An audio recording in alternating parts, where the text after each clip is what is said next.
번째 시간입니다. 첫 번째 요약은 정말 범죄한 이후 아무것도 없었던 나, 그죠?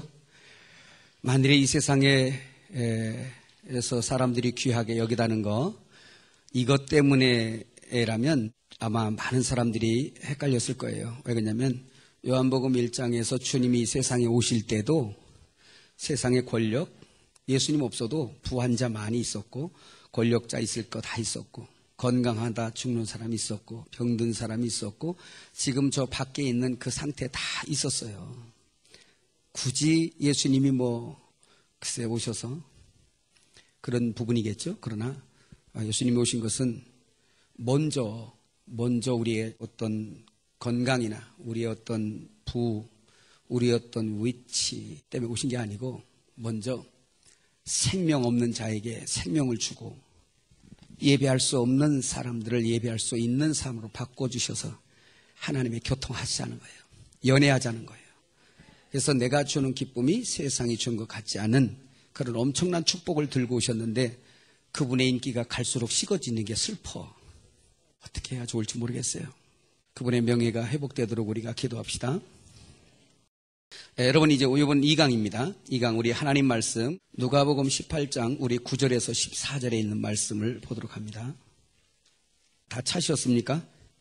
시작. 또 자기를 의롭다고 믿고 다른 사람을 멸시하는 자들에게 이 비유로 말씀하시되 두 사람이 기도하러 성전에 올라가니 하나는 바리새인이요 하나는 세리라. 바리새인은 서서 따로 기도하여 이르되 하나님이여 나는 다른 사람들 곧 토색, 불의, 간음을 하는 자들과 같지 아니하고 이 세리와도 같지 아니함을 감사하나이다. 나는 일에 2번씩 금식하고 또 소득의 11조를 드리나이다 하고 세리는 멀리 서서 감히 눈을 들어 하늘을 쳐다보지도 못하고 다만 가슴을 치며 이르되 하나님이여 불쌍히 여기소서 나는 죄인으로소이다 하였느니라. 내가 너희에게 이르노니 이에 저 바리새인이 아니고 이 사람이 의롭다 하심을 받고 그의 집으로 내려갔느니라. 무릇 자기를 높이는 자는 낮아지고 자기를 낮추는 자는 높아지리라 하시니라. 아멘. 또 19절부터 보면 네가 어찌하여 나를 선하다 일컫느냐 하나님 한 분 외에는 선한 이가 없느니라. 네가 계명을 안 하니 간음하지 말라, 살인하지 말라, 도둑질하지 말라, 거짓 증언하지 말라, 내 부모를 공경하라 라는 여전히 10계명에 대한 부분을 주님이 다루고 계셔요. 자, 근데 오늘 여기서 이렇게 보면 지금 이 시간에는 10계명을 열기 전에 알아야 할 핵심적인 내용들 몇 가지를 좀 준비를 하는 건데요. 10계명 이 율법을 죄인은 지킬 수 없다는 걸 지금 들었어요. 그런데 오늘 이 사건에 바리새인과 세리가 있어요. 세리는 당시에 여러분이 아는 것처럼 아주 죄인이라고 그냥 내가 죄인이요라고 안 해도 남들이 볼 때 저 사람 죄인이야 이렇게 알아지는 거예요. 그 정도로 이제 그렇게 부르니까 세리 자신도 아마 나는 죄인이구나 이렇게 알고 있었을 거예요. 그런데 이 지금 또 한 사람은 바리새인들이에요. 철저하게 율법자들이에요. 모세에게 그 시내 산에서 내려준 10계명을 아주 정말 깨끗하고 질서 있게 잘 지킨다라고 스스로 생각하고 있는 사람들. 혹시 우리 중에 신앙생활은 나 정도는 해야지라고 생각하고 있을 수 있어요. 그런 두 사람인데 이 두 사람이 공통적으로 뭐냐? 두 사람이 똑같이 10계명과 율법을 안 사람이에요. 율법을 듣는 사람이에요. 똑같이 들었는데도 불구하고 반응은 어찌 이렇게 다른지. 그래서 오늘 여기 지금 우리가 알듯이 갈라디아서 5장 4절에 보면요.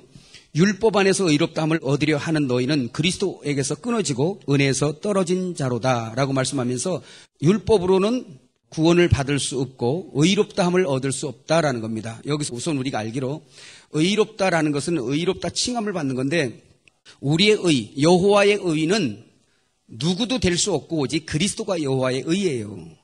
그래서 예수가 없으면 없음이라고 말하는 겁니다. 자, 오늘도 여기서 지금 의인이냐 아니냐 지금 이 문제를 지금 갖고 나오는 건데 로마서 3장 27절에서 28절에 보니까 제가 읽어드릴게요. 그런즉 자랑할 때가 어디뇨? 있을 수가 없느니라. 무슨 법으로냐? 행위로냐? 아니라 오직 믿음의 법으로니라. 그러므로 사람이 의롭다 하심을 얻는 것은 율법의 행위에 있지 않고 믿음으로 되는 줄을 우리가 인정한다라고 말씀했어요. 자, 성경 한두 구절만 제가 좀 더 읽어드리면 갈라디아서 3장 21절에서 22절에 보니까 그러면 율법이 하나님의 약속들을 거스리느냐? 결코 그럴 수 없느니라. 만일 능히 살게 하는 율법을 주셨다면 의가 반드시 율법으로 말미암았으리라. 그러나 성경이 모든 것을 죄 아래 가두었으니 이는 예수 그리스도를 믿음으로 말미암는 약속을 믿는 자들에게 주려 함이라. 로마서 3장 20절의 말씀이 그러므로 율법의 행위로 그의 앞에 의롭다 하심을 얻을 육체가 없나니 율법으로는 죄를 깨달음이라. 율법은 조항이 늘어날수록 죄가 많아지는 거예요. 근데 하나님께서는 우리를 사랑하신다고 말씀하시면서 왜 이렇게 계명을 너무도 선한 지킬 수도 없는 계명을 점점 이렇게 많이 주셔서 이렇게 우리를 올가매고 정죄받게 하실까? 예수님을 믿으면 없는 것 같지만 예수님을 믿으면서도 그에 합당한 지식을 갖추지 못했을 때 정죄받습니다. 사도 바울이 로마서를 쓸 때만 해도 예수님 믿고 꽤 시간이 지난 사람이에요. 로마서 7장을 보게 되면 여러분 잘 아시지만 사도 바울이 하나님을 사랑하는 마음이 내 안에 있음에도 불구하고 왜 그렇게 죄의 정죄를 받았는지, 하나님의 계명을 알면 알수록 너무 거룩하고 너무 완전해서 그 말씀을 점점 알면 알수록 내 한쪽에는 정죄가 내려오기 시작하는 거예요. 그럼 하나님의 계명이 잘못됐나? 아니다. 너무 선하다. 너무 선한 그 계명이 어찌 나를 죽이는가? 아, 역시 맞았어요. 우리가 예수 믿고 구원 받았을지라도 아직까지 미성숙한 어떤 부분, 육에 속한 어떤 부분, 이런 부분들을 내 안에서 완전히 처리하시기 위해서 주님은 나를 날마다 십자가와 부활을 넘나들게 하시는 거예요. 믿어지면 아멘. 그래서 오늘 이 자리에도 어쩌면 나를 십자가 앞에 놓았을 수도 있어요. 정말 완전히 그냥 죽어서 내 영혼이 지금 죽은 것 같아. 사망, 죽으면 땅에 늘어붙잖아. 눕잖아. 그죠? 완전히 나를 사망으로 누워있는 사람을 히스테미 이렇게 세워서 나를 죄를 사망을 십자가에서 처리하고 생명의 부활로 다시 이렇게 우리를 안겨주시고 이런 것을 반복하는 이걸 체험한 사람이 사도 바울이고 여전히 우리가 체험하고 있습니다. 그래서 이것을 한마디로 고린도전서 15장 31절에 사도 바울이 나는 날마다 죽노라 이렇게 정의한 거예요. 이걸 경험하는 분만 하면 역시 사도 바울과 같은 분들이군요. 여전히 우리 양심에 체험을 하고 있습니다. 자, 근데 보세요. 오늘 지금 율법을 동일하게 듣고 온 사람인데 지금 바리새인 이 사람들은 지금 어떻게 신앙생활을 해온 사람이냐면 그동안에 아까도 말씀드렸지만 모세 율법을 이 율법을 지키기만 하면 영생을 얻는다. 그래서 이 율법을 듣지도 못한 사람들은 아주 짐승 취급을 했고 최소한 우리는 율법을 받고 또 율법을 지키려고 몸부림치는 사람이다라고 얘기하는 거예요. 그래서 당신이 더 많이 지켰느냐? 당신이 율법을 더 많이 알아? 그러면서 옷단수를 길게 하고 그러면서 자기의 겉사람을 포장하고 겉사람을 위해서 자꾸 높이는 거예요. 그래서 은혜와 사랑 안에 들어가고 십자가를 통과하지 못하는 신앙들은 십자가를 제대로 깨닫지 못하는 신앙들은 교회를 나와도 유대인들처럼 날마다 배우든 돈을 벌든 권세를 가지든 자기 가치 기준을 상승시키는데 혈안이 돼 있지 거기서 그리스도의 영광이 안 나타난단 말이에요. 안 그런가요?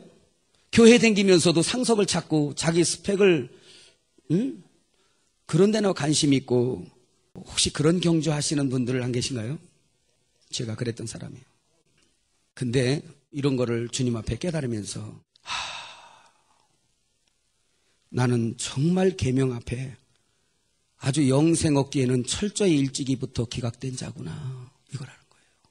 근데 뭘 하는 줄 알고 막 이미 나에게 역사하셨는데도 주님이 하셨다고 말은 하는데도 불구하고 그 영광 가로채고 자랑하면서 눈에 눈물은 마르고 그러면서 나를 세워가는데 혈안이 돼 있던 나의 가치를 높이는데 혈안이 돼 있고 그러면서 주님의 인기는 내 안에서 자꾸 멀어지고 주님이 거하실 이 처소에 주님이 자꾸 괴로워하시는 거 그런 신앙생활 지내왔었어요.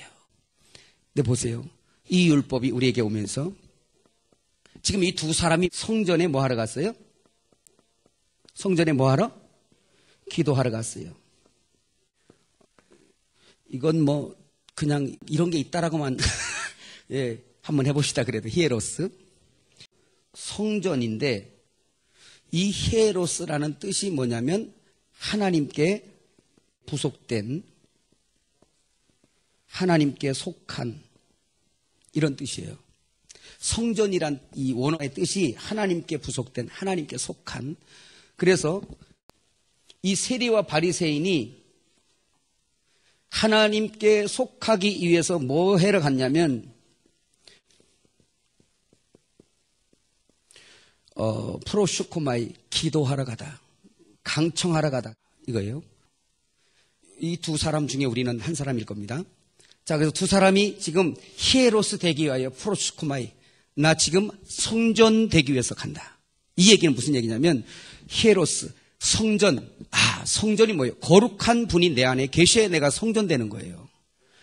기도의 첫 번째 항목이 뭐냐면 내가 무엇을 하나님 앞에 얻기를 원하는 것보다 주님, 내 안에 오실 수 없어요? 나 아무것도 없잖아요. 나 없음이잖아요, 주님.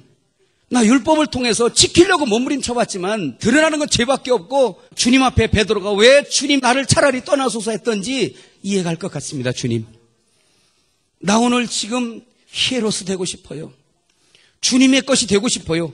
나는 주님을 성전 삼고 주님은 나를 성전 삼았으면 좋겠어요. 그래서 기도의 첫 번째 항목이 뭐다? 성전됨이에요. 그 성전되는데 말씀을 들을 때 얼마나 중요한지, 똑같이 율법을 들었는데 한 사람은 율법에 내가 몇 가지 정도는 더 지켜서 저 사람보다 몇 가지 더 지키면 내가 의인이고, 지금 세리는 아무것도 할 수 없음을 본 거예요. 율법의 정의가 뭔지를 깨달은 겁니다. 율법의 용무가 뭔지를 깨달은 거예요. 율법의 용무는 죄를 더하게 하는 거예요. 죄인이 하나님과 어떻게 한 몸이 됩니까? 죄인이 어떻게 하나님의 일을 할 수가 있겠어요? 어떻게 땅이 하늘에 부합되겠어요? 할 수 없음을 깨닫는 게 율법이란 거예요. 나는 아무것도 할 수 없다라는 거. 너무 기죽이는 것 같지만 사실입니다.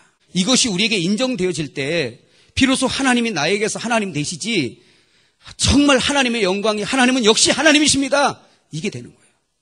아니면 적당히 내가 고난당하고 적당히 내가 해서 하나님하고 섞어서 적당히 하나님 영광 어느 정도 몇 프로 받으시고 내가 좀 했잖아요, 주님 좀 지분 많이 드릴게, 70%만 감사 받으세요, 나 30% 정도는 내 명예도 있잖아요.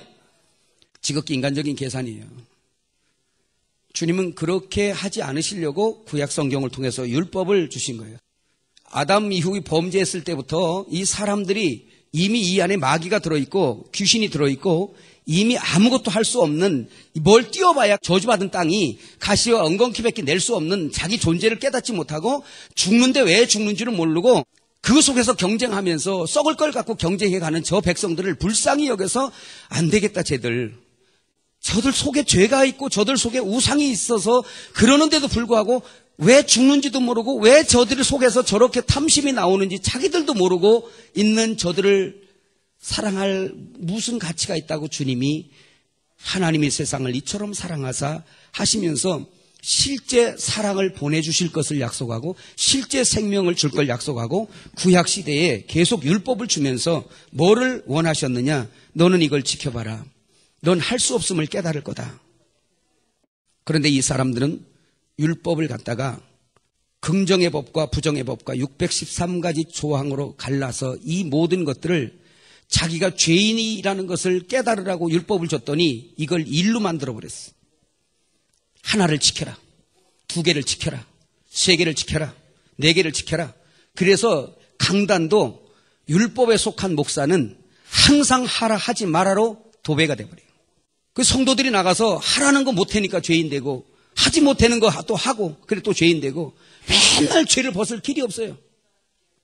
그래서 구약시대에 그걸 계속 모세의 율법을 지켜오는 그들이 마태복음 15장에 보니까 사람 계명까지 거다 집어넣어가지고 엉뚱하게 만들어 놓은 거예요. 이제 10계명 공부 계속 해나가면서 얼마나 저들이 말씀을 도둑질해가고 이 짓을 해서 주님의 백성들을 주님께로 못 오게 만들었는가, 그래서 구원받지 못하게 만들었는가를 알게 됩니다. 근데 그것으로 끝이 아니라 오늘 교회가 그러고 있다는 걸 깨달아야 돼요. 여러분, 이렇게 말씀하니까 저 박한종 목사는 좀 부정적이네. 그렇게 보지 마세요. 항상 그렇습니다. 어느 시대라도 바알에게 무릎 꿇지 아니한 7천, 오늘 70만이 우리가 알지 못하는 누군가가 신실한 자들이, 하나님이 아시는 자들이 있어요. 그들을 정죄하는 게 아니에요. 하나님 마음에 한 사람이라도 멸망받지 않기를 원하는 마음에서 기준을 가지고 보면 멸망받을 자들이 너무 많으니까 안타까워서 나가는 말이에요. 이렇게 이해해 주시길 바랍니다. 네. 그래서 똑같은 율법을 가지고 세리는 나는 죄인입니다. 감히 하늘을 우러러 볼 수도 없어요. 이런 걸 제대로 깨닫는다면 아마 오늘 성도들의 생활이 그럴 거예요. 돈을 한 트럭을 밖에 갖다 놓고 목사님 제발 내 돈 좀 써주세요. 사정해야 될 거예요. 기다리세요. 기도해 봐야 됩니다. 당신 돈을 쓸지 안 쓸지 이런 식으로 가야 되거든. 너 이상하게 갔어 지금. 나 좀 그 교회 가서 봉사 좀 하면 안 될까요?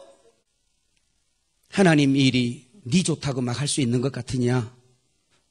이게 목사들의 멘트여야 되거든 원래. 근데 어떻게 좀 이번 해에 좀 하면 안 될까? 목사님 저 기도해보고 거꾸로 돼버렸어. 목사님 저 기도해보고요 거꾸로 돼버렸어. 아이고 주여. 그럴 때마다 속에서 주여 불쌍히 여기소서. 이 인생이 주님도 모르고 하나님 나라도 모르고 이게 지금 지옥문이 열렸는지 천국문이 열렸는지도 모르고 가장 담대한 자가 되어 있습니다. 하나님. 되는 게 없는 사람들. 가장 담대한. 요즘 그래 슬퍼. 따라합시다. 히에로스. 하나님 나 성전 되길 원합니다. 이게요. 시편 84편이 내 것이 되길 원합니다. 내가 주님의 집에 문지기라도 줬사오니 나는 성전 되어지길 원합니다. 주님께 바쳐지길 원합니다. 주님의 것이 되길 원합니다. 주님에게 소속되길 원합니다. 이걸 먼저 기도하게 되는 거예요. 그래서 이 율법이 나를 죄인되게 만들어 놓고 바리새인은 내가 몇 개 지켰어요. 하나님 내가 이만큼 했잖아요. 그래서 바리새인 신앙은 오늘 교회 와서도 그래요. 목사님 내가 11조 얼마나 했는데 이 교회를 위해서. 내가 얼마나 목사님 봉사했는데 이게 뭡니까 목사님? 나를 뭘로 보시는 거예요? 이 교회 아니면 교회가 없어요?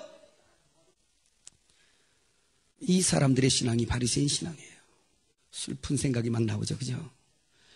그런 말씀을 딱 올 때 이 율법과 새 십계명을 받을 때 오늘 주의 말씀을 여러분들이 받을 때 나는 없음이 없구나. 철저하게 영생뿐만 아니라 다시 오실 주님 앞에도 설 수 없이 완전히 기각된 나 주여 용서하소서. 나 살 길 없습니까? 막 이렇게 나와야 되거든요. 근데 보세요. 죄인이 그렇게 나온 거예요. 세리가 자기는 죄인인 줄 애시당초부터 알았어. 율법을 봐도 죄인인 줄 알고 율법의 잣대를 가지고 있는 저 사람들 소위 자기 신앙 괜찮다고 말하고 거룩하다고 말하고 나 괜찮다고 말하는 저 바리새인 저런 사람들이 그동안 평생 살면서 나를 죄인이라고 말한 저 사람들, 난 율법으로도 죄인인 걸 알고 사람들에게서도 난 죄인인 거 알아요.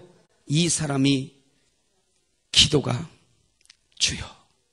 나는 하늘이 주님이잖아요.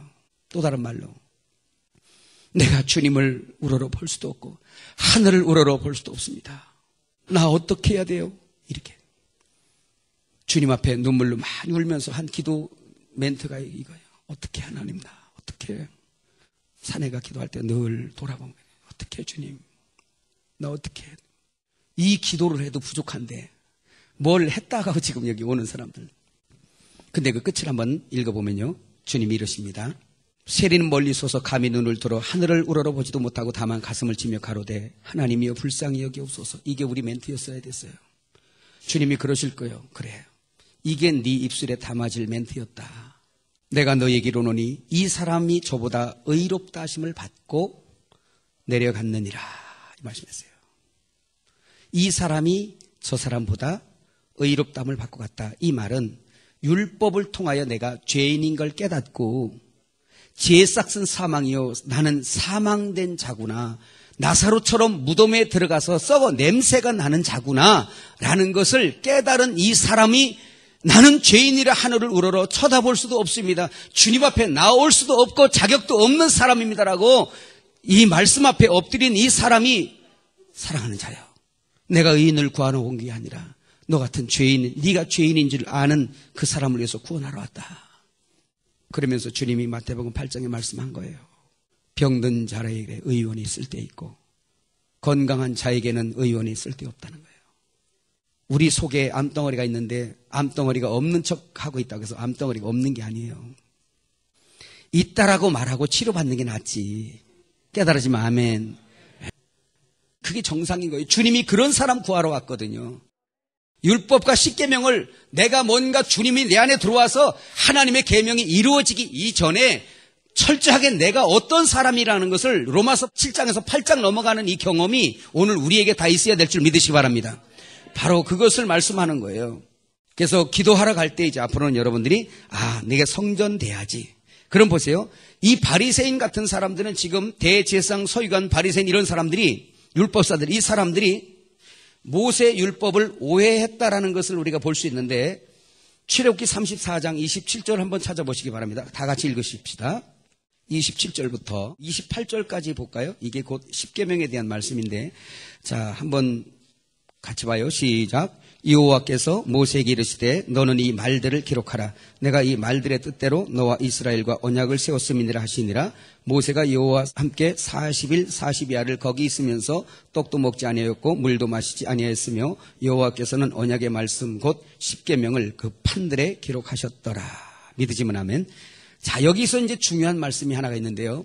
바로 모세에게 주님 말씀할 때 여호와께서 모세에게 이르시되 너는 이 말들을 기록하라. 그래서 십계명의 이 두 돌파는 말들을 기록한 내용들이에요. 그러면 제가 묻겠어요. 하나님 자신이 돌판에 기록되시겠어요? 이건 아닌 거 아시죠? 하나님 자신이 돌판에 기록됐겠습니까? 아니죠? 그러면 십계명을 쭉 이제 두 돌판에다가 이렇게 기록을 했을 겁니다. 그런데 주님이 이 말들과 언약을 한 게 아니고 이 말들의 뜻과 언약을 했다는 말을 이거 아셔야 돼요. 한번 그거 자세히 보세요. 다시 한번 거기 보면 27절만 같이 시작. 여호와께서 모세에게 이르시되 너는 이 뭐를 말들을 기록하라. 내가 이 말들의 뜻대로 너와 이스라엘과 언약을 한다라는 거예요. 말들의 뜻. 그러니까 십계명을 이렇게 쭉 벽에다가 붙여놓고 이 십계명을 네가 지키면 물론 지키면 되는데 이게 지킬 수 없음을 이 죄인들은 깨달으라는 얘기예요. 기억되세요? 그러면 이 말들의 뜻대로 말들을 보고 말들의 뜻이 뭔가를 안다면 이 뜻은 바로 그리스도입니다. 결국은 이 말들은 율법인데 말들을 지켜봐. 너 지킬 수 있어? 못 지켜지지? 그래 네가 못 지키기 때문에 넌 죄인이야. 죄의 싹은 사망이야. 너 누워있는 거야. 너 냄새나 지금. 그럼 너 살고 싶지? 살고 싶으면 생명에게로 가라. 근데 종교 지도자들이 말씀을 잘못 전하는 이 연고로 인하여 이 말들을 주워다가 열심히 갖다가 벽에다 붙이고 뭐에다 붙이고 다 갖다 해놓으면서도 이 뜻을 전하지 못하니까 이 십계명을 몇 개 지켰냐 이런 걸 따지면서도 그리스도를 기다리지 못하는 거예요. 여기다가 그러니까 제가 그 얘기를 한 거예요. 십계명을 가지고 너 자신의 없음을 발견하고 네 자신이 지금 머리에 마귀가 지금 너를 통치하고 있는 머리로 있으니 너는 우상이고 네 자신이 우상이야. 네 자신이 우상이고 너는 없음이고 너는 할 수 없고 황폐되어 있고 무질서하고 너는 공허하고 흑암이 기품이 있는 자야. 너 캄캄한 밤중에 있는 자라. 너 캄캄한 니쿠스 너 밤중에 있는 아이야. 그래서 너는 소경인 거야. 이거를 지금 알게 하신단 말이에요. 믿으시면 아멘. 죄인 깨달으라고 준 계명, 그리스도를 기다리게 하는 이 계명, 너희들은 아무것도 죄인이니까 할 수 없고 하나님의 일은 하나님의 열심히 일을 이루실 거니까 그분이 할 거니까 그분을 기다려. 이게 구약이었어요. 근데 이 사람들은 613가지로 나누어서 다 일로 만들어버린 거예요. 이 지도자들이. 이해가셨어요? 이걸 일로 만들어버렸어요. 그래서 더 많이 했냐 안 했냐 이거 따지는 거예요. 심지어 예수 그리스도가 이 세상에 율법의 뜻으로 그리스도가 이 세상에 오셨는데도 불구하고 그의 잔치에 참여하라 그러니까 자기들 일하러 가기 바빠. 자기들 일하러. 이디오스, 자기에게 속한, 자기에 관한, 자기의 소유. 이디오스란 뜻이 그겁니다. 헬라어로. 그 일로 바빠. 예배, 내 일도 바빠. 돈 왜 버냐고? 나를 위해 벌어. 시간 어떻게 쓰냐고? 나를 위해 써. 여러분, 그래서 이런 부분을 깨달을 때 하나님의 일과 사람의 일이 뭔가를 깨달아요. 이 율법을 통해서 내가 철저하게 십자가에 가서 매달려 죽은 내 영이 지금 십자가에서 매달려 죽어서 완전히 생명 안으로 믿고 넘어간 것처럼 내 혼, 내 마음도 철저하게 십자가에 못 박혀서 이제는 그리스도가 내 마음을 완전히 지배 정복할 수 있는 그러한 주님을 머리로 두는 그러한 신앙으로 발전해 가야 되는데 그렇게 되지 않으니까 어떻게 되냐면 마귀가 성도들에게 이렇게 꾀해요. 뭐라고 꾀이냐? 얘야, 너 집에 있으면 네 일이야. 직장 가잖아. 네 일이야. 교회 와서 마당 쓸잖아. 주의 일이야. 너 지금 가정에서 가정을 위해서 돈 쓰잖아. 그거 네 일이야. 교회에다가 헌금 내잖아. 그거 주님의 일이야. 이렇게 속여놨어요. 그래서 성도들이 뭐에 정죄받냐? 자유를 잃어버리고 뭔 일을 떠나서 자유를 잃어버렸어요. 아들 안에 없다는 증거예요. 아들이 있으면 참 자유가 있고 아들이 너를 자유케 하면 자유하리라 하셨거든요. 그래서 이거는 일 문제가 아니라 네가 지금 십자가에 못 박혔냐 아니냐 이 문제를 얘기하는 거예요. 내가 정말 죄인이라는 것을 주님 앞에 죄인이라는 것을 낮아져 있느냐는 거예요. 오늘 여러분 본문의 내용의 결론이 뭐냐면 낮은 자와 높은 자로 결론 내셔서 주님이 이 말은 몸이 머리보다 낮아 있는 게 정상이란 얘기예요. 깨달아져요. 그럼 머리, 케팔레라는 이 헬라어 단어가 머리, 두목, 남편, 신랑, 왕, 주 이 뜻이에요. 그분이 내 머리로, 내 신랑으로, 내 남편으로 존재하고 있냐는 거예요, 내 안에서. 그만큼 내가 성령 안에서 그분을 머리로 인해서 내가 몸의 역할, 몸의 위치에서 내가 존재하고 있냐는 거예요. 그 머리를 내가 오늘도 구하고 있냐는 거죠. 여러분은 구하는 줄 믿습니다. 그게 우리의 신앙이어야 됐던 거예요. 근데 이 사람들은 이걸 다 일로 만들어버리니까 열심히 했는데 예수님 모셨는데 예수님 만나 못 만나? 못 만났어요. 지극히 소수만 만나고 못 만났어요. 그럼 이 뜻이 뭐냐? 이 뜻은 이 안에 있는 은혜였어요. 이사야 55장 3절인가요? 한번 찾아볼까요? 한번 같이 읽어봅시다. 시작. 너희는 귀를 기울이고 내게로 나와 들으라. 그리하면 너희 영혼이 살리라. 내가 너희를 위하여 영원한 언약을 맺으리니 뭐요? 곧 다윗에게 허락한 확실한 은혜잖아. 은혜. 그죠? 요 은혜가 어디 있어요? 자, 십계명에서 말씀하기를 출애굽기 34장 27절부터 보니까 모세야 너희는 이 말들을 기록하라. 돌판에. 내가 이 말들의 뜻과 함께 언약을 하리니 했는데 오늘 주님이 이사야 55장 3절에 보니까 뭐와 언약했다고 나와요? 내가 너희를 위하여 영원한 언약을 맺으리니 곧 다윗에게 허락한 확실한 뭐? 은혜. 그러니까 뭐와 언약한 거예요? 은혜랑 언약을 한 거예요. 은혜. 근데 이 은혜가 어딨나 봤더니 요한복음 1장 14절 또 한번 찾아봅시다. 여러분 잘 아시는 말씀이죠? 시작. 말씀이 육신이 되어 우리 가운데 거하심에 우리가 그의 영광을 보니 아버지 독생자의 영광이요 뭐가? 은혜와 진리가 충만하더라. 그냥 예수님 안에 생수가 흘러나고 은혜가 흘러나고 은혜를 담고 오신 분이 누구예요? 예수님이세요. 그러면 이 십자가 사건이 있기 전에 예수님보다 한 6개월 앞서 보낸 그 선지자가 하나 있습니다. 누구죠? 세례 요한이었어요. 세례 요한을 왜 주님이 보내셨을까? 참 은혜죠. 진짜 은혜죠. 왜 그러냐? 마태복음 15장에 보면 너희는 어떻게 하나님의 계명에 사람의 계명을 거기다 첨가해서 하나님의 계명을 폐하는 얘기야. 그 사람들은 십계명을 다 지킨다 그랬고 그것을 자기도 지키고 제자들에게 후손들에게 자녀들에게 대대로 가르쳐 내려오는 이 이스라엘의 율법 가문의 이 집들에 그것을 명예로 지키는 이 사람들이 얼마나 그걸 생명같이 여겼냐면 조금만 자기들이 정한 율법만 잘못 지켜도 돌 쳐 죽여버렸어요. 이 사람들은 날마다 양을 잡으면서도 자기들이 잡는 양이 그리스도라는 것을 못 본 거야, 이 사람들이. 주님이 그러는 거예요. 이사야 1장에도. 너희들은 날마다 죄 산다 그러지. 날마다 죄 지으면서 날마다 손에 피를 묻히면서 너희들은 하나님의 집 성막에 와서 양을 잡고 소를 잡고 비둘기를 잡으면서 이제는 그 비둘기 잡고 소 잡는 것이 그냥 하나님 앞에 드려지는 예배의 그냥 절차 중에 하나인 것처럼 아주 예배에 아주 그냥 실제를 맛보지 못하고 그 양을 보면서 죽어가는 비둘기를 보면서 죽어가는 양을 보면서 죽어가는 소를 보면서 피 흘려서 각이 떠지는 양을 보면서 제사장에게 안수를 받고 무인 지경으로 보내지는 아사셀 양처럼 그런 행위를 하는 걸 보면서 그리스도가 이렇게 너희를 위해서 올 거라는 것을 봤어야 되는데 이게 하나님의 뜻인데 그건 보지 못하고 날마다 양을 잡고 학살하고 죄를 지으면서 이 사람들이 이렇게 구약에 온 거예요. 그러면서 여기다가 사람의 계명 손 씻는 문제니 오늘날 우리 교회에 이상한 절기까지 다 갖다 끌어서 누룩을 갖다 집어넣어가지고 하나님의 형상을 막 이상하게 만들어 놓은 거예요. 여러분 신부단장 하는 사람들에겐요 가루소말이 하나님 말씀 외에는 더 이상 필요한 게 없어요. 그래서 사람들이 막 뭐라고 우리 목사님들도 어떤 때는 막 저한테 뭐 그런 얘기를 해요. 목사님 왜 그런 거 안 하세요? 전통인데. 그래서 제가 좀 아주 교만한 말을 막 해요.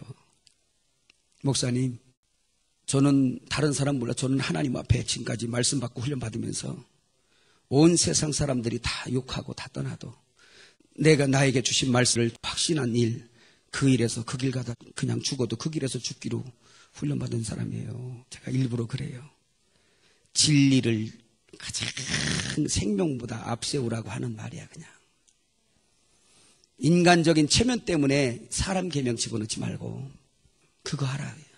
근데 여기 율법엔 너무 엄한 율법인데도 불구하고 여기는 사람의 계명이 여기에 첨가되니까 모세가 준 그 율법을 그대로 따라 지켜왔다면 예수님이 오실 때 모두가 엎드려 경배하며 이제 우리가 살았다고 이제 이스라엘의 위로가 오셨다고 그러면서 그 사람들은 춤을 추고 예루살렘 성문을 열어놓고 모두가 엎드려서 예수님을 맞이했어야 됐어요. 혹시 여러분 이 예루살렘 성은 어떻게 받아들이나 모르겠어요? 우리들의 마음 성전에는 주님을 어떻게 모셔드리나? 주님이 오실 때는 이미 잘못된 십계명, 잘못된 말씀을 가르침 받고 그걸 유전받아오던 이 사람들에게 주님은 그 안에 성전 들어갈 수가 없었어요. 너무 잘못되어 있었어요. 그래서 이미 우상화되어 있고 예루살렘 성 주님의 신부의 도성이 도리어 바벨성이 돼서 사단의 신부가 되어 있는 거기를 들어가서 주님이 같이 한 몸 돼서 살 수가 없었어요. 예루살렘아 예루살렘아 나의 어여쁜 여자야 나의 신부야 아름답질 못해. 왜? 바람 피고 있거든요. 예루살렘 성이 바람 피고 있어요. 로마와도 바람 피우고 세속화돼 바람 피우고 있고 주님이 자기 신부고 이제는 신부를 찾으러 왔더니 이 신부가 엉뚱한 놈을 데려다 놓고 지금 벌로 받고 이상한 짓거리를 하고 있는 거예요. 주님이 그냥 거기를 들어갈 수가 없어요. 뒤집어 엎어버린 거예요.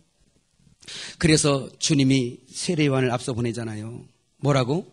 모세에게 전해준 율법을 그대로 다시 원위치 시켜놓는 이 사역이 뭐냐? 초림 예수님 오시기 전에 먼저 앞선 사역인 등불의 사역이 있어요. 요한은 켜서 비추는 등불이라. 의로운 해가 떠오르기 전에 캄캄한 죄악이 관영한 이 캄캄한 때에 등불의 역사를 한 거예요. 그 등불의 역사가 뭐냐? 오실 길을 예비하는 사역이었고 굽은 길을 곧게 하는 사역이었고 웅덩이를 메우고 높은 자는 깎아내리며 주의 바른 말씀 모세가 준 그대로 모세가 시내산에서 말씀을 받았다면 이젠 이스라엘이 계속해서 왔어요. 근데 예수님 오시기 전에 여기까지 오면서 너무 꾸불꾸불꾸불거리고 이상한 길로 가 있으니까 이 사람들이 이 율법을 들으면서 조상 대대로 이것을 파라디돔이 넘겨받으면서 제대로 된 것을 넘겨받았다면 우리가 죄인이고 우리가 사망되었으니 속히 오소서 이렇게 하고 주님 오시면 어떤 반응이 있을 건데 잘못 가르침 받다 보니까 예수님에게 오지 않는 거예요. 그러면서 자기를 높이기 시작하면서 그중에 얼마를 내가 지켰나이다 이런 소리나 하고 있는 거예요. 율법은 1만 가지 중에 하나만 어겨도 죄인인 걸 믿으시기 바랍니다. 이게 율법의 용무구 정의거든요. 그러니까 여기 있을 때 세례 요한이 와서 그 얘기를 평탄케 한 거예요. 다시 말하면 뭐냐? 율법을 정확하게 재줘서 너희가 죄인이라는 걸 알게 했단 말이에요. 세례 요한이 그 사역을 한 거예요. 난 여러분들이 마지막 시대에 그 사역이 됐으면 좋겠어요. 너무 잘못 간 것도 너무 많기 때문에 이제 정말 바른 진리를 우리가 깨닫고 이제는 구부러진 길, 이렇게 된 길, 저렇게 된 길, 이렇게 가면 예수님을 못 만나기 때문에 다시 오실 신랑 예수를 만날 수 없기 때문에 누군가가 나서서 이 길이 아니라고 말을 해줘야 된단 말이에요. 세상적으로 이렇게 썩을 세상에서 여기가 우리가 거할 나라도 아니고 내 나라는 여기가 아니라는 거잖아요. 믿어지면 아멘. 내 나라가 아니고 어떤 사람도 여기서 영원히 살 수 없고 아무리 아름다운 사람도 금방 사그라드는 걸 보았고 저는 인생을 많이 살진 않았지만 지금까지 살아보면서 깨달은 것만 해도 보니까 인생이 별거 없더라. 또 하나는 뭐냐, 금방 가더라는 거고. 이제 뭔지 하나님 일이 뭔가 좀 알라고 하니까 이제는 비행기도 제대로 못하고 댕길 만큼 막 휘청거리고. 주여, 정말 이게 어떻게 돼야 됩니까? 이제 주님 알고 나니까 맨날 눈물 흘릴 수밖에 없는 우리 자신 발견될 때쯤 되니까 벌써 막 일하기 힘든 막 이런 분위기가 오더라고요. 이 사람의 계명, 그래서 마지막 때 여긴 초림 예수님이고 재림 예수님이 오실 이때 다시 오실 텐데 이때는 죽으러 오셔서 죄인을 구하러 왔지만 여기는 이제 신랑으로 오셔서 신부로 단장이 되어진 자를 찾으러 오시거든요. 근데 누구 원대로? 누구 마음에 들어야 돼요? 신랑 마음에 들어야 돼요. 그 신랑 마음에 드는 신부가 성경에 정확하게 기록되어 있어요. 이걸 전해서 다시 오실 주님 앞에 세례 요한이 이 앞에서 오실 길을 예비한 것 같이 사랑하는 여러분들이 이제 인간 눈치 보지 말고 사람 기쁘게 하는 거 이거 즐거워하지 말고 사람에게 칭찬 듣는 거 기뻐하지 말고 정말 주님이 기뻐하는 게 뭐고 주님이 원하시는 일이 뭐고 주님이 원하는 내 자리가 뭐고 이런 걸 분명히 알아서 다시 오실 주님 앞에 내가 신부로 나도 서고 많은 사람들을 그 단장시켜주는 사역이 여러분에게 있길 바라요. 할렐루야. 그런 것들을 우리 주님께서 원하시는 거. 그래서 오늘 이 대목에서는 바로 다시 오실 예수 신랑에게 집중해야 된다는 거죠. 믿으면 아멘. 그래서 자 보세요. 하나님의 뜻, 그러니까 뜻이 바로 은혜인데 은혜는 예수 안에 있더라. 그 예수님을 내 마음에 품고 오늘 우리의 신앙생활 하면서도 예수님을 머리로 삼는 사람들, 예수님 어린 양이 어디로 인다지 따라간다는 얘기는 머리가 예수님이 되어졌다는 얘기예요. 여러분 어차피 마지막 때는 두 갈래로 갈리게 돼 있습니다. 어떻게 갈리냐? 머리가 666인 사람이 있고 머리가 하나님과 및 어린 양의 이름이 기록된 자들이 있어요. 하나님과 새 예루살렘의 이름이 이마에 기록된 자들이 있는데 이마 머리에다가 그 이름을 기록되었다라는 얘기는 네가 지금 어느 소속이냐는 걸 얘기하는 거예요. 여기다가 666을 찍고 다니는 사람들은 나는 소속이 짐승의 소속이요 라는 사람들이고 내가 목을 잘려 나가는 한이 있어도 하나님과 어린 양, 다시 말하면 어린 양과 새 예루살렘의 이름이 이마에 있는 사람들은, 인침받은 사람들은, 그 사람들은 너는 죽어도 내 신부, 죽어도 내 사랑. 그래서 이게 바로 뭐냐면 언약이 바로 그겁니다. 얘들아 내가 갈게. 우리는 이런 모양이죠. 십계명을 드리니까 주님 너무 선하고 맞아요. 목사님 말씀 드리니까 그래요. 그래 내가 이걸 지켜볼게요. 해볼게요. 그런데 가서 보니까 여전히 죄인이라고 난 할 수 없는 사람 없음이라는 것만 자꾸 판명이 나오니까 슬퍼지더라 이 말이에요. 그럴 때 우리가 주님 앞에 가서 다시 기도하면서 주님을 머리로 삼으면서 할렐루야. 그런 사람들이 바로 오늘 신부단장 하는 사람들인 걸 믿으시기를 바랍니다. 여러분 이것 때문에 그렇게 되어진 사람들이 주님의 십자가의 공로를 입고 그 다음에 주님의 부활하신 은혜를 입을 텐데 마가복음 14장 3절에 보면 이런 말씀이 있습니다. 3절에서 9절 거기 보면 예수님께서 마르다네 집에 가서 대접받으실 때 그 여러분 마르다 사건 아시죠? 마르다. 저는 여러분에게 부탁하는 것이 뭐냐면 아무리 여러분들이 생활이 바빠도 마리아의 신앙을 항상 기억하라는 거예요. 그 사람이 어떤 사람이에요? 마르다도 하나님을 봉사한 거예요. 예수님을 봉사한 거예요. 예수님은 원래 예루살렘 성에 가서 대접을 받았어야 돼요. 거기 아주 사회적으로 유력한 사람들이 다 거기 있어요. 로마 정치인들과 함께 또 종교적인 지도자들과 함께 세상 수천 년을 전통으로 내려오는 정말 46년 동안 건축한 그 성전 안에 지도자들마저도 아주 유력한 사람들 그쪽에 다 있습니다. 그럼에도 불구하고 거기에서는 머리가 될 수가 없었어요. 왜? 자기들이 머리가 돼 있기 때문에. 그래서 예수님께서 2.7km 떨어진 베단이 와서 거기에서 성도 3명, 확실한 3명 있어요. 누구? 죽었다가 살아난 간증을 하는, 그 사람 많은 일 안 할지라도 가만히 앉아만 있어도 간증이 돼야. 뭐요? 저 사람 십자가에 죽었어. 저 사람 죽었다 살아난 사람이야. 예수님이 죽었다 살아난 그 영과 침례받아 연합된 사람, 교회 안에서 정말 죽음의 표적, 십자가의 흔적을 가진 사람들, 가만히 있는 것 같아도 예수님의 죽음과 부활이 표현되지는 사람들, 믿으면 아멘. 그 교회 그 중에 한 성도였어요. 한 성도는 누구냐? 죽으라고 봉사하는 성도가 있었어요. 우리 선생님 오셨으니까, 예수님 오셨으니까 봉사해야지. 부엌에 가서 열심히 밥하고 난리 났어요. 그런 또 성도가 있었어요. 그런가 하면은 또 아주 얄밉게 동생이 뭐예요? 예수님 지금 말씀 집회하고 있는데 거기서 진짜 말씀 듣겠다고 고개를 들고서 그냥 어떻게 그 말씀, 세상에 어제도 저녁 먹다 보니까 저 집안도 보통 내기들이 아니더라고. 나 어제 저녁 먹으러 가갔다가요, 말씀을 막 교통하고 나누는데 우리 저 김도근 집사님이 밥상 회장 자리에 앉으셔가지고 막 얘기를 하시는데 아유 보통이 아니에요. 야, 마치 베단이 그 집 같다. 말씀의 잔치가 있는 교회, 말씀의 잔치가 있는 집, 말씀의 잔치가 있는 사람. 그래서 어찌하면 그 말씀이 나의 머리 될고 그 말씀을 순종할고 여기에 날마다 골몰하는 사람들, 여러분이 되셨으면 정말 좋겠어요. 옆 사람하고 인사합시다. 주님이 나의 머리십니다. 네. 자, 그런데 우리 성경 한번 또 읽어보도록 합니다.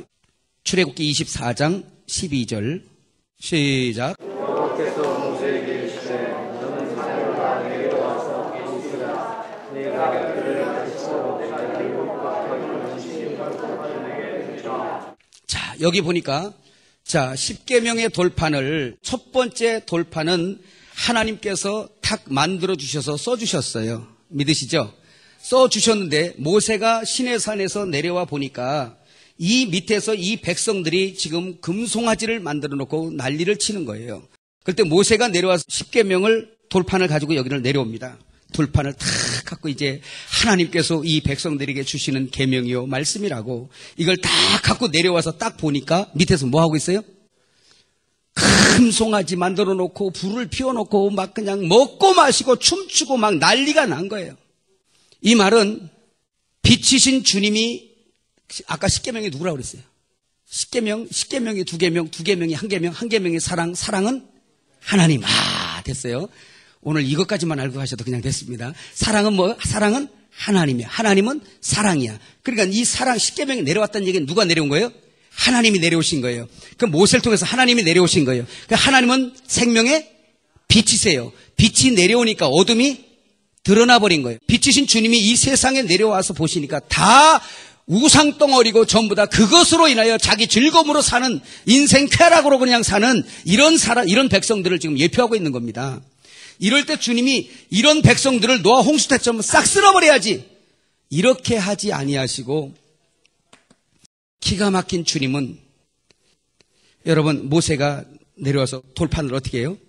그걸 보고 그냥 깨버려요. 여러분, 이런 사건을 보면서 우리는 그럴 수 있어요. 아따, 모세 목사님 참 혈기 대단하네. 근데 어떻게 하나님이 써주신 말씀은 그게 아무리 화가 나도 그렇지, 어떻게 그 판을, 진짜 모세 진짜 혈기가 대단한 사람이 진짜 꼭 제 얘기하는 것 같아요. 그래 생기잖아. 그런데 하나님의 사랑이 깨져야 됩니다. 도무지 이 백성들, 이 사람 속에 있는 우상과 뱀을 이길 수도 없는 이 사람, 왜 내가 이런 짓을 하고 왜 내가 우상 섬기고 왜 이렇게 죄를 짓는가도 스스로도 알지 못하며 가는 이 백성들에게 죄를 돌리지 아니하시고 주님이 내가 죽을게. 너희들을 위해서 내가 죽을게. 내가 너희에게 원하는 것은 너희 스스로 할 수 없음만 깨달아봐라. 너희는 아무것도 할 수 없다는 걸 내가 지금 수차 말하지. 내가 죽을게. 그래서 첫 번째 언약은 폐해지는데, 그게 바로 뭐냐면 율법이 폐해지는 거예요. 예수님의 육체 율법의 모든 저주를 싣고 그 돌판은 깨어지기 위해서 십자가로 가는 거예요. 깨져야 할 돌판이에요. 이 돌판이 안 깨지면 살아날 자가 없어요. 이 중에서 한번 해봅시다. 주님 감사합니다. 감사합니까? 출애굽기 31장 18절에 보니까 여호와께서 시내산 위에서 모세에게 이르시기를 마치신 때에 증거판 둘을 모세에게 주시니 이는 돌판이요 하나님이 친히 쓰신 것이더라. 이것은 첫 번째 거.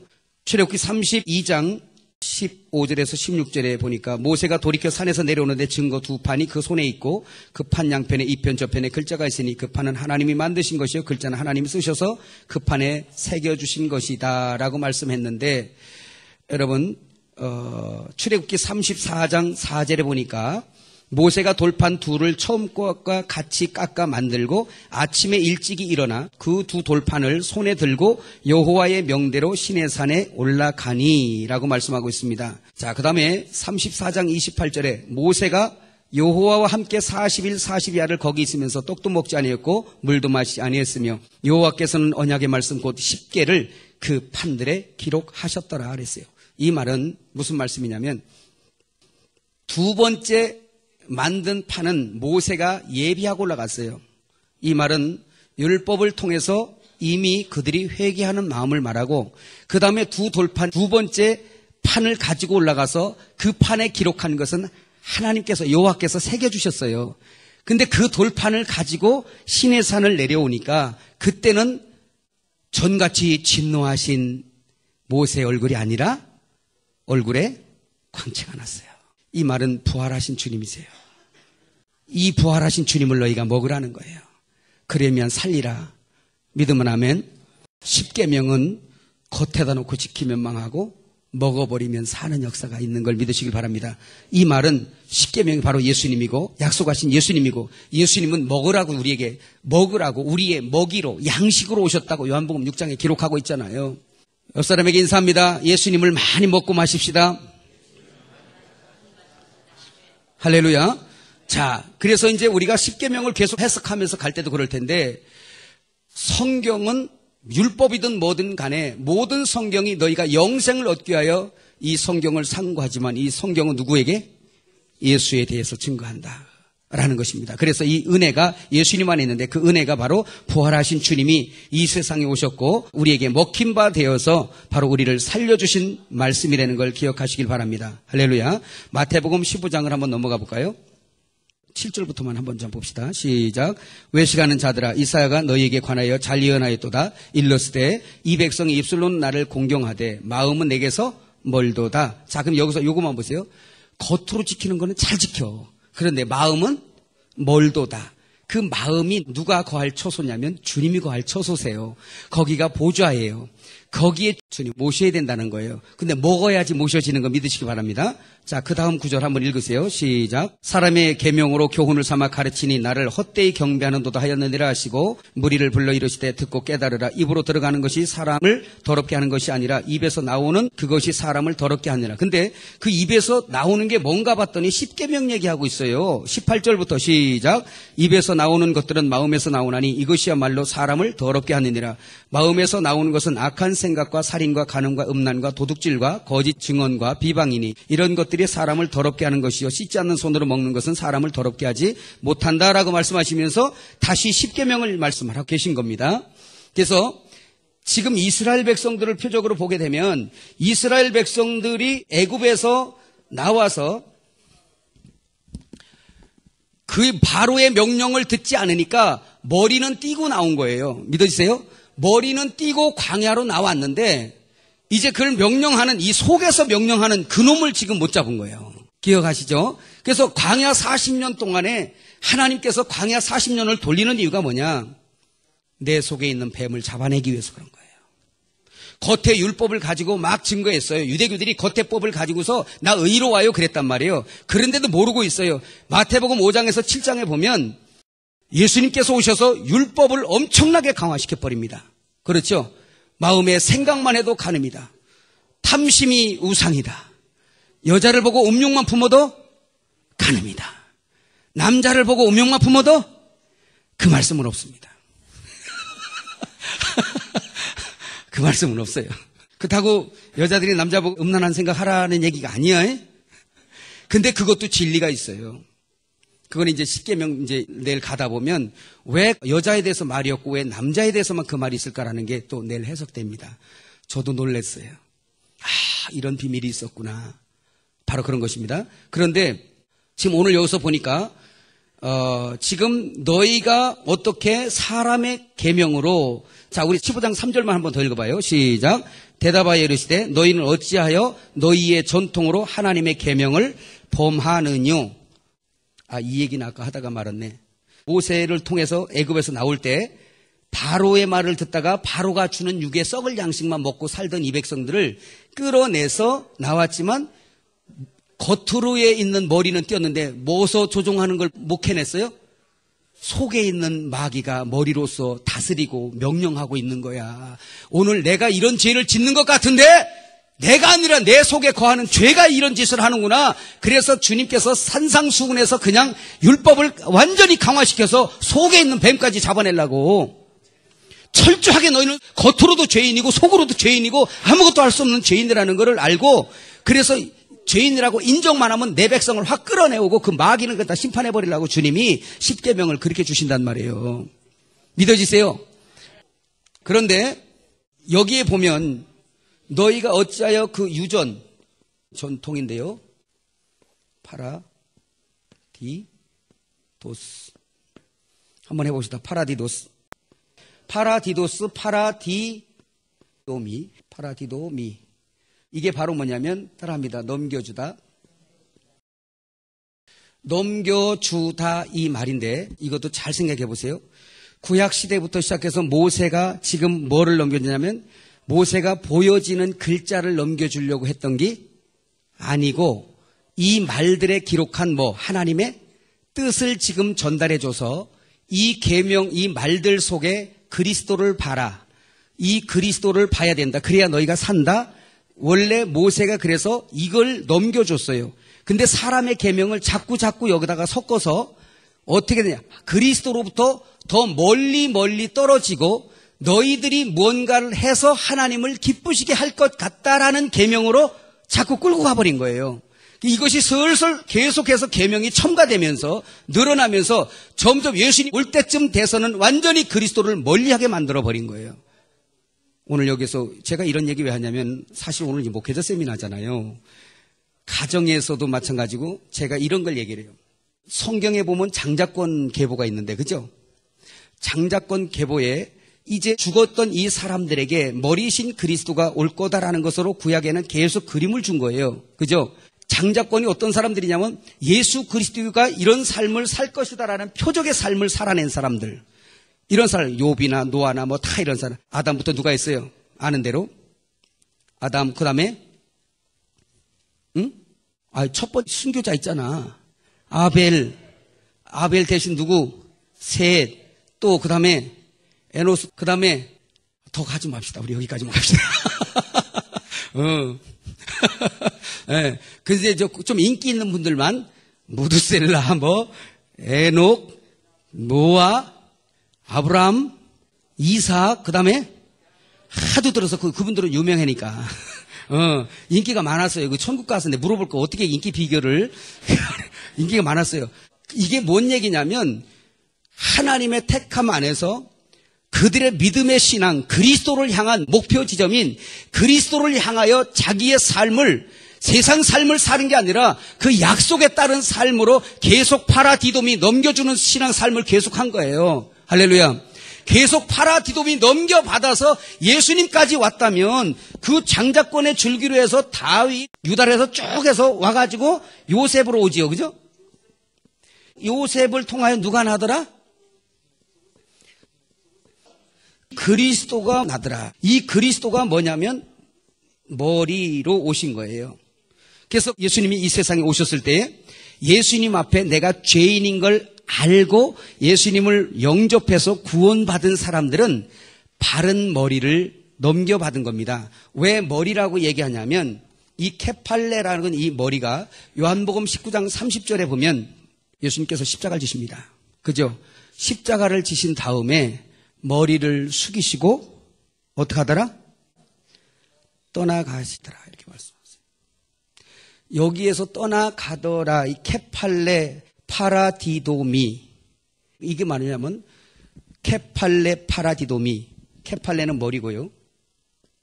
이 머리를 파라디도미 해줬다라고 얘기할 때 우리는 과거에 어떻게 이해를 하고 있었냐면, 아, 예수님께서 머리를 숙이시고 떠나가시니라. 그러니까 저 천국 가셨구나. 단순하게 우리는 이렇게 생각했어요. 그런 뜻이 아니고 예수님께서 머리를 숙이시고 떠나가셨다는 얘기는 이 머리, 케팔레, 이 머리는 따라합시다. 머리, 남편, 두목, 우두머리, 주인이란 얘기예요. 이게 케팔레 뜻이에요. 근데 이 머리를 넘겨줬어. 넘겨주다잖아. 파라디돔이 넘겨줬어. 어디다 넘겨줬어요? 따라합시다. 교회의 머리로 넘겨주다. 넘겨주셨어요. 그래서 이 머리를 어디다 다른 데다 준 게 아니라 교회의 머리로 주신 거예요. 그럼 율법을 통해서 내가 죄인이라고 율법을 제대로 파라디돔이 넘겨받아 온 신앙은 결국 머리이신 예수님을 만나는 거예요. 믿으시면 아멘. 그렇다면 오늘 우리도 예수님의 머리를 받은, 이제 머리가 예수님이세요. 교회는. 믿어지면 아멘. 마귀가 아니에요. 우상이 아니에요. 주님이 머리예요, 우리의. 그러면 참 진리를 전하고 참 진리를 넘겨받는 우리는 예수 외에는 다른 것을 머리로 두어서는 안 된다라는 얘기예요. 여러분, 10계명에 나 외에 하나님을 섬기지 말라는 계명들이 거기서부터 나는 거예요. 그 조상 때부터 무엇을 넘겨받냐에 따라서, 무엇을 케팔레 파라디돔이 무엇을 넘겨받냐에 따라 나의 신앙과 나의 삶이 달라진다는 얘기예요. 우리 목회자들은요, 머리이신 주님을 파라디돔이 넘겨주는 직분이에요. 잘못 우리가 넘겨받으면 마지막 때 잘못 말씀이 주님이고 머리잖아요. 잘못 넘겨받으면 나를 따르는 사람들에게 잘못 파라디돔이 해줄 수 있으면 그 사람도 넘겨받은 대로 또 역사하기 때문에 어떤 종을 따라가냐에 따라서 신랑을 만나기도 하고 만날 수 없기도 합니다. 여러분, 우리 가정에서도 마찬가지예요. 여러분, 여기는 부모님들도 계실 텐데 내가 그냥 한평생 여기서 살다가 남보다 조금 더 잘 살다가 내가 그냥 이렇게 다 늙어 죽어 가는 거지. 그게 인생의 목적이라면 참 불쌍한 사람들이에요. 그것이 아니라 내 하나님, 나의 머리, 케팔레, 머리이신 주님을 내가 넘겨받아서 내 자녀들에게도 뭐를 파라디돔이 해줘야 되겠어요? 한번 해봅시다. 파라디돔이 예수님을 넘겨줘야 돼요. 그의 신앙을 넘겨줘야 돼요. 예수님 넘겨주니까 야, 너 예수 믿어? 너 예수 믿어? 이런 얘기하는 게 아니고, 그런 얘기하는 것이 아니라 내가 진짜 그것을 넘겨받았다면 신약 개념으로는 율법 시대에 아무것도 할 수 없었던 이 사람들을 주님이, 얘들아, 너희가 할 수 없는 것을 내가 할게 해서 십자가를 지거든요. 예수님께서 요한복음 13장에 새 계명을 말씀하시고 제자들에게 이래요. 내가 갈게. 제자들이 불안했어요. 어디 가세요? 내가 가는 길을 지금 너희가 알 수 없지만, 또 따라올 수 없지만 후에는 네가 오리라. 그 말씀하는데 여기서 우리 신앙이 또 나옵니다. 이 제자들은 어디로 가는지 몰랐어요. 불안했어요. 근데 지금은 내가 가는 길을 올 수 없지만 후에는 오리라 라고 말하니까 오늘 우리가 또 잘못 이해할 때 이렇게 했어요. 아, 주님이 저 천국 가셨네. 주님이 천국 가신 거야. 그걸로 이해하는데 그게 아니라 우리가 갈 수 없었던 그 길을 주님이 가셨는데 그 길이 뭐냐면 십자가의 길이었어요. 죄인은 그 길을 갈 수도 없어요. 예수님의 제자들 말고에 귀 자르는 데까지 따라가고 다 도망가 버렸어요. 예수님을 사랑한다는 사람들마저도 그 길을 따라갈 수가 없었어요. 우리는 그 길을 갈 수 없어요. 죄를 해결할 수 없어요. 믿어지면 아멘. 이 길은 오직 하나님의 아들 예수님만이 이 길을 걸어갈 수 있기 때문에 주님이 사랑하는 제자들을 두고 당신께서 그 길을 홀로 걸어가신 거예요. 그리고 나서 양식의 측면에서 보면 우리의 양식이 되시기 위해서 십자가에 죽으시고 무덤에 가서 사망을 거기다가 처리해 놓으시고, 믿으면 아멘. 사망을 거기다가 처리해 놓으시고 부활하셔서 우리에게 이제 말씀하신 성찬으로 얘들아 이제는 먹어라. 우리가 음식을 해도 고구마가 또 금방 캤다고 우리가 흙 묻은 거 막 먹어요? 먹을 수 없잖아요. 그죠? 여러분, 어제도 보니까 감 주던데 감을 칼 갖다가 다 깎더라고. 다 깎아서 먹게끔 주더라고. 쌀 갖다 그냥 줘요? 벼 갖다가 그냥 드시라고요? 아니죠. 양식이라는 것이 우리에게 먹기 좋게끔 해서 주님이 죽으시는 거예요. 십자가는 죄를 해결하는 방식이지만 그러나 그 한편에는 또 뭐냐면 주님이 돌아다니시는데 우리 속에 못 들어오시잖아. 그죠? 죽으시고 부활하신 다음에 보혜사의 영으로 후 하고 나를 먹고 마셔라. 이제 그 성찬이 바로 그거예요. 믿어지면 아멘. 그 진짜 그리스도의 생명과 그 생수를 먹고 마셔야 되는데, 아유, 주일날 가운 입고 포도주나 마신다고 그게 성찬이 다요? 그건 기념하는 거예요. 그냥 메모리얼 기념하는 거예요. 믿어지세요? 그게 아니라 진짜 성찬에 주의하시기 바랍니다. 그분의 말씀, 그분을 생명으로 그 말씀을 먹고 마시는 사람들이 그분의 삶을 사는 거예요. 그래서 그분을 내 안에 모신 다음에 그분의 삶을 사는 거예요. 그분의 삶. 그분이 내 안에서 사라지시도록, 아버지가 예수님 안에서 사라지시는 것처럼, 그래서 예수님이 일하시는 곳마다 아버지가 나타나고 아버지가 영광받고 할렐루야, 이런 것처럼 예수님을 우리가 먹었더니 내 안에 오셨어요. 이제는 기도함으로 성령을 통하여 그분을 머리로 이제 인정하고 그분을 보좌 위에 앉혀드리고 그분을 머리로서 말씀하실 때 내가 영생으로 알고 순종할 때에 그분이 나의 속에서 왕이 되시고 남편이 되시고 신랑이 되시고, 신부가 딴 게 아니라 그게 신부예요. 그래서 이렇게 산 사람들이, 주님을 먹고 마신 사람들이 무엇을 하느냐? 내 자녀들에게 파라디돔이 누굴 넘겨주냐? 머리를 넘겨주는 거예요. 그리스도를 넘겨주는 거예요. 얘야, 이게 진짜야 하고. 그래서 예수 믿는 것은 내가 말씀 듣고 그냥 흘러가는 것도 아니고 생명을 먹고 마심을 통하여 당신을 보고 예수를 보고, 당신 옆에 냄새 맡으며 예수의 냄새를 맡고, 당신을 보니 그리스도의 편지로구나. 너를 보니 하나님이 어떤 분인 줄 알겠어. 한국의 어떤 목사님이 그래요. 목사님, 자료를 많이 보내주셔서 제가 이번에 어느 나라에 지금 가고 있는데 거기 가서 이 신부단장 이것을 어떻게 전해야 되겠어요. 막 그렇게 하면서 빨리 보내달라고, 나 정신이 바빠가지고 또 잊어먹고 하는데 계속 보내달라고 그래요. 제가 어떻게 해야 되나 그러다가 갑자기 떠오른 말씀이, 그 말씀이 떠올랐어요. 목사님, 그냥 가세요. 그래서 그냥 가세요. 그랬더니, 목사님 좀 뭐 있어야 가지요. 신부단장 전해야지. 가서 신랑 전해야 될 거 아니에요. 목사님이 자료를 가지고 하는 거 큰 의미가 없고 그동안 들으시고 먹으신 거 충분하잖아. 목사님이 그리스도의 편지야. 목사님에게 그리스도의 향기가 있어. 목사님이 빛이야. 목사님이 편지야. 이 말은 네가 성경을 외우고 네가 그냥 교회 날마다 가서 나 좋은 직분 맡았어가 아니라, 그건 당연히 오는 거고 네 속에 그리스도가 살게 해라. 나의 계명을 가지고 지키는 자는 나를 사랑하는 자니. 나의 계명을 가지고 지키는 자가 뭐요? 나를 사랑하는 자니. 나를 사랑하는 자는 내 아버지께 사랑받을 것이요, 나도 너를 사랑하여 너에게 나를 나타내리라. 이게 신앙의 원칙이에요. 아버지가 아들 안에 나타나신 것처럼 아들은 내 안에 나타나시기를 원하고, 나를 통하여 사시기를 원하고, 나를 통하여 그리스도가 표현되기를 원하고, 그리고 나를 통하여 그들이 그리스도를 보고 내 자녀들이 보고 내 양들이 본다면 파라디돔이 그리스도를 넘겨주는 거예요. 이걸 믿음의 조상이라고 합니다. 믿음의 조상이 되실 주의 이름으로 축원합니다. 그래서 여기에서 이렇게 보면 그 뒤로 우리가 하나만 보고 넘어갈 텐데, 여러분 페이지에 그 10계명 밖에 두지 말고 먹어버리라는 말씀이 있습니까? 예. 자, 그래서 그 말씀 뭐냐면 10계명 하베리트. 이 말씀이 무슨 말씀이냐면 거기 있는 대로 바라라는 히브리어 단어에서 유래됐는데 먹다란 뜻입니다. 한번 해봅시다. 하베리트. 무슨 뜻? 예, 결론적으로는 먹다. 근데 누가 넘겨줘야 먹지요? 하나님의 손에 있는 양식, 예수 그리스도를 하늘에서 내린 준비된 만찬, 예수님을 먹어라. 그를 먹는 자는 살리라. 자, 그런데 유대교는 예수님 당시의 유대교, 그 사람들은 이 10계명을 겉에다가 열심히 써두고 지켰어요. 겉사람을 지킨 거예요.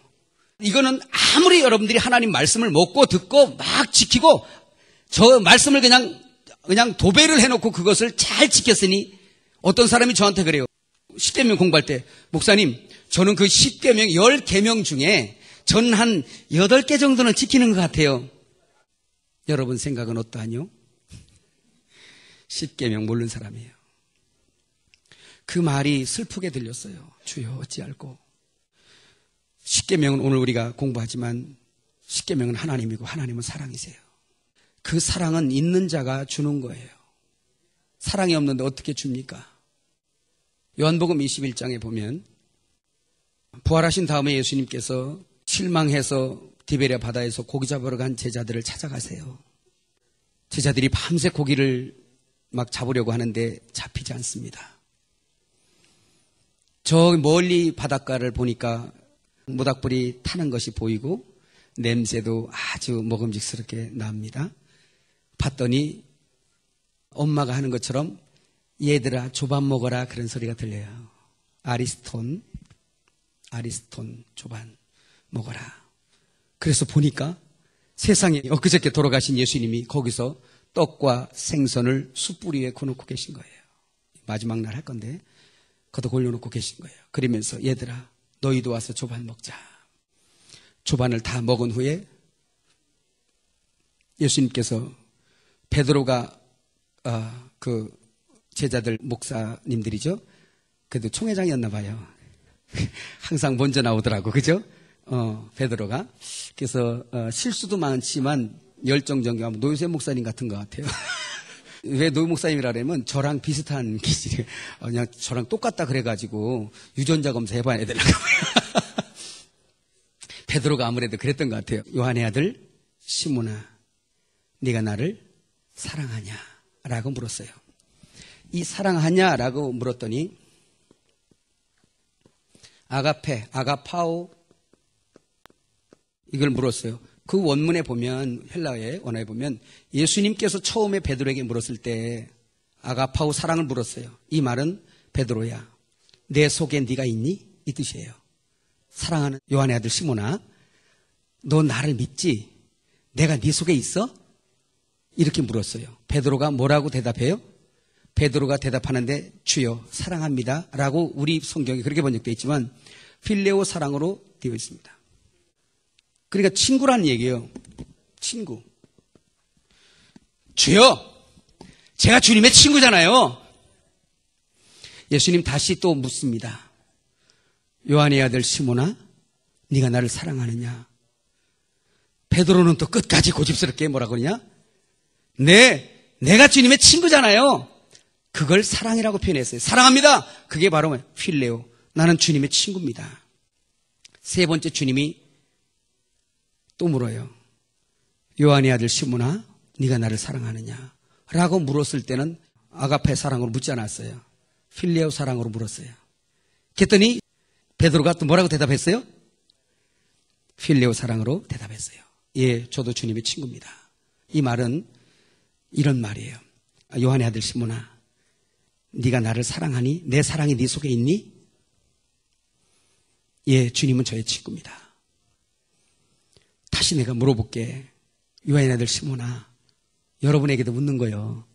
내가 네 속에 있어? 나는 사랑이야. 난 하나님이야. 10계명이야. 내가 네 속에 있어 없어? 그러니까 먹었냐 안 먹었냐 이 문제를 얘기하는 거예요. 먹어야 들어갈 거 아니야. 믿어져요. 오늘날 하도 안 먹으니까 그냥 요한계시록 3장 20절에 제발 마음문 좀 열어봐라. 내가 들어가서 너는 나로 더불어 나는 너로도 먹자 좀. 잔치하자. 날마다 성만찬하자. 이렇게 말씀하시는 거지. 하도 안 먹으니까. 라오디게아 교회는 끝교회잖아요. 근데 주님께서 친구로 말씀하신 끝에 베드로에게 요한의 아들 시몬아 나도 너의 친구야 그랬어요. 그러니까 우리는 그냥 이런 친구갑이네 이럴 생각이 아니고 예수님께서 요한복음 15장 14절에 나의 명령을 듣고 행하는 자는 나의 친구라 그랬어요. 그러니까 친구 개념이 친구는 친구 말을 듣는다는 거예요. 예수님을 내 안에 하나님 사랑이 내 안에 있기 때문에 그 율법을 내가 이룰 수 없는데 할 수 없고 이룰 수 없는 이 나였는데 이제는 할 수 있으신 주님이 사람으로서는 할 수 없을 때 하나님으로서는 뭐든지 할 수 있는 그 하나님이 십자가에서 완성하셔서 너희들이 할 수 있는 건 아무것도 없다. 내가 다 해서 너희 속에 들어가서 내가 하나님이고 내가 사랑이니까 이젠 내가 할게. 이제는 그 십계명이 내게 지켜지는 거야. 너에게 지켜지는 거야. 내가 너를 지키게 할게. 이제는 내가 간 길을 너도 갈 수 있어. 왜? 내가 네 속에서 내가 갈 거거든. 너를 데리고 갈 거거든. 네 원하지 않는 곳까지라도 내가 데리고 갈 거거든. 너 할 수 없는 거 내가 다 이루게 할 거거든. 세 번째 물었던 그 베드로야, 나도 너의 친구야 라고 했던 건 시편 119편 63절을 인용하신 거예요. 나는 주의 율례와 법도를 지키는 모든 자들과 그를 경외하고 하나님을 경외하고 그의 모든 율례를 지키는 자들의 동무라. 시편 119편 63절에 그 말씀하셨어요. 다윗이 바로 주님을 예표한 사람이잖아요. 다윗이 누구 친구였냐? 하나님을 경외하고 그의 모든 계명을 율례와 법도를 지키는 자의 동무라 하신 말씀처럼 오늘 예수님께서 나의 계명을 지키는 자, 나의 말을 명령이 영생인 줄 알고 지키는 자의 친구라. 그래서 오늘 주님께서 여기서 말씀하신 거 바로 그런 내용입니다. 내 사랑이 아니라 아가파오 사랑, 주님이 내 안에. 그래서 우리가 할 일이 뭐냐? 주님을 내 안에 머리로 세우는 거예요. 믿어지면 아멘. 오직 내가 할 일은 그거예요. 무엇을 많이 뛰는 거 염려하지 마세요. 내 안에 어떻게 해서라도 주님을 모시는 거, 내가 성령 충만하고 그 말씀을 모시는 거, 그분이 하나님이요, 그분이 십계명이요, 그분이 사랑이야. 그 사랑이 내 안에 계실 때 내게 사랑이 나타나고 그것이 나오는 것이지, 그분의 삶이 사라지는 것이지. 할렐루야. 그 외에는 지키고도 망하는 일이 돼버린단 말이에요.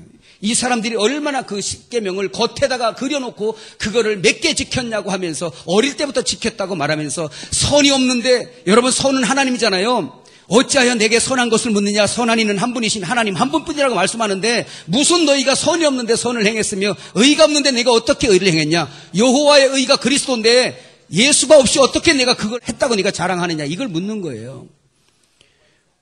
주의 종들이나 백성들이나 하는 것은 한 가지입니다.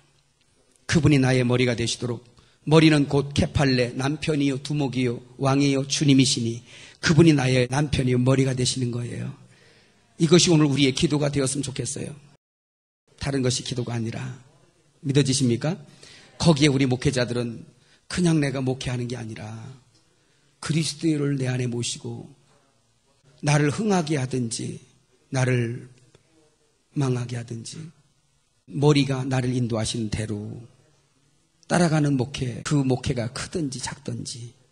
안나처럼 7년 살다 84년 동안 과부돼 가지고 성전에서 이스라엘의 위로만 기도한 여자가 주님 아기 예수 나오니까 그 아기 예수 한 번 보고 울며 자기 평생의 사명을 마쳤노라고, 양 한 마리 없는데도 이제 주께서 나를 쉬게 하신다고, 사명 마지막이라고. 거기 무슨 양이 있었습니까? 우리는 너무 외적으로 기준이 설정되어 있어요. 내 영광, 내 이익, 내 위치 상좌에 앉는 그러한 것들이 나의 어떤 가치 기준이 되고, 이런 것들이 그리스도 교회를 그리스도가 머리 되게 하는데 너무나도 방해가 됩니다. 그래서 그게 안 되면 참 철저히 연단받는 것 같아요. 네가 없음이라는 게 네가 인정될 때까지. 너 하려고 해봤어? 너 노력해봤어? 너 가지려 해봤어? 예, 주님. 근데 없어요. 철저하게 주님은 제 건 또 다 걷어가시더라고요. 자랑할 만한 것이 하나도 없게 하시더니 결국 이거 깨닫게 하시는 거예요.